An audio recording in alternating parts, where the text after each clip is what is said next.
जिस महंगाई से पूरा देश कराह रहा है, मैं चंद लाइनों से अपनी बात शुरू करूंगा कि वो जिनके हाथ में हर वक्त छाले रहते हैं, वो जिनके हाथ में हर वक्त छाले रहते हैं, आबाद उन्हीं के दम पे महल वाले रहते हैं। ये देश जिनके हाथ में छाले हैं मान्यवर, उन्हीं के दम पर है, उन्हीं के दम पर है। लेकिन ये सरकार किसके लिए काम कर रही है?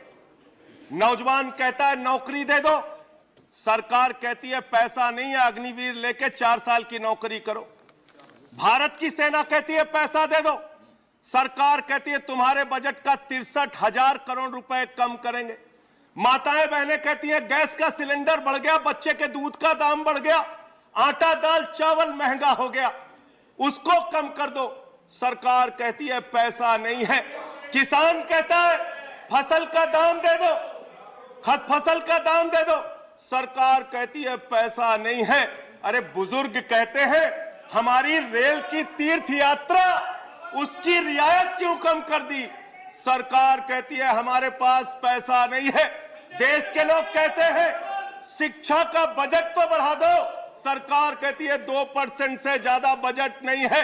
अरे स्वास्थ्य का बजट तो ठीक कर दो, मोदी जी, सरकार कहती है पैसा नहीं है। मानवर ये पैसा गया कहां, किसके पास गया ये पैसा? अरे ये पैसा गया नरेंद्र मोदी जी के मित्रों के पास गया, मित्रों के पास गया। मैं आपको बताता हूं मान्यवर कहां कहां गया।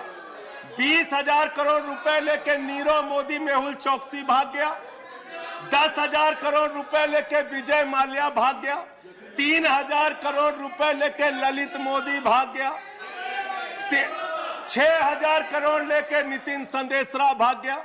और ये मेरी जानकारी नहीं है, ये मेरी जानकारी नहीं मान्यवर, इस सरकार ने बताया पूंजीपतियों का 11 लाख करोड़ रुपए माफ किया। 11 लाख करोड़ रुपए आप जीरो लगाते लगाते थक जाएंगे मान्यवर, इतना पैसा इन्होंने पूंजीपतियों को माफ किया। और इस सरकार को एक सनक है, इस सरकार को एक सनक है, मोदी सरकार को एक सनक है, उसको ये सनक है हमको अपने मित्र को अमीर बनाना है, हमको अपने मित्र को अमीर बनाना है, हमको अपने मित्र को दुनिया का सबसे बड़ा अमीर बनाना है। और मालूम है मान्यवर उसको कितना कर्जा दिया इस सरकार ने? 2.5 लाख करोड़ रुपए, 2.5 लाख करोड़ रुपए मान्यवर, 2.5 लाख करोड़ रुपए। जीरो लगाते लगाते थक जाएंगे। एक इंसान को 2.5 लाख करोड़ रुपए और बच्चे के दूध पे टैक्स लगाते हो, आटा दाल चावल पे टैक्स लगाते हो, हिंदुस्तान के गरीब आदमी का खून चूसने का काम करते हो। सरकार किसके लिए चल रही मान्यवर?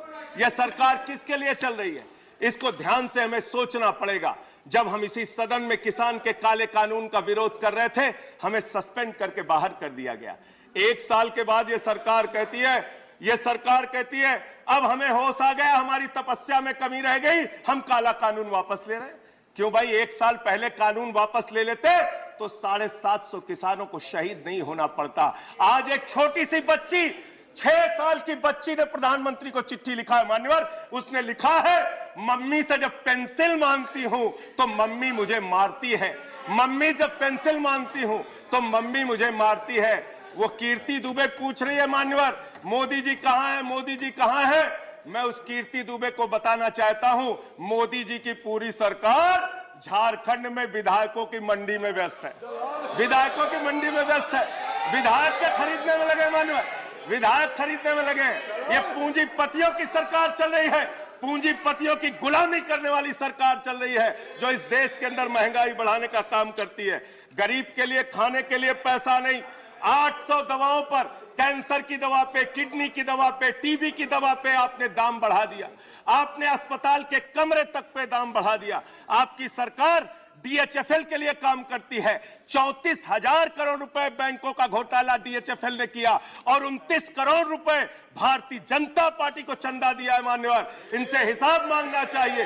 क्यों नहीं जाती ईडी इनके पास, क्यों नहीं जाती सीबीआई इनके पास? इनसे सवाल पूछना चाहिए मान्यवर। मैं सिर्फ इतना कहना चाहता हूं, आप खाने के लिए आपके पास, सरकार के पास पैसा नहीं, उस पर तो टैक्स बढ़ा देते हो, लेकिन गुजरात के अंदर जहरीली शराब पिलाते हो लोगों को, जहरीली शराब। 75 लोग जहरीली शराब पी के गुजरात के अंदर मर गए मानो, 75 लोगों की जान चली गई। दिल्ली के मुख्यमंत्री केजरीवाल जाते हैं देखने, गुजरात का मुख्यमंत्री उन लोगों से मिलने नहीं जाता, देश के प्रधानमंत्री उन लोगों से मिलने नहीं जाते, दिल्ली के मुख्यमंत्री केजरीवाल उन लोगों से मिलने जाते हैं। माननीय, और मैं ये कहना चाहता हूं, माननीय, no point of, I'm not yielding sir, I'm not yielding sir, 1 minute sir, I'm not yielding sir, I'm not yielding, let me complete sir, sir बस खत्म कर रहा हूं सर, कंक्लूड कर रहे हैं, उसके बाद आई टेक द पॉइंट। ये सरकार पूंजीपतियों की सरकार है मान्यवर, ये बिल्डर्स के लिए काम करते हैं। मैं आपको बता रहा हूं, गुजरात में मान्यवर, गुजरात के अंदर, गुजरात में नवासारी एक जगह है, गुजरात में सीआर पाटिल के सांसद, नहीं sir, I'm not yielding, इसी चेयर से कहा गया जब बोलते रहो तो किसी को पॉइंट ऑफ ऑर्डर नहीं देंगे। No sir, no, I'm not yielding, बात खत्म कर रहा हूं, मेरा लास्ट पॉइंट सर, ये सरकार पूंजीपतियों के लिए काम करती है। सरकार एक बिल्डर गुजरात के अंदर सीआर पाटिल के इलाके में, उसके लिए रास्ता बनाने के लिए राधा कृष्ण का मंदिर गिरा दिया इन्होंने, राधा कृष्ण का मंदिर गिरा दिया। 1100 भाजपा के कार्यकर्ताओं ने इस्तीफा दिया, 1100 भाजपा के कार्यकर्ताओं ने इस्तीफा दिया। सर ये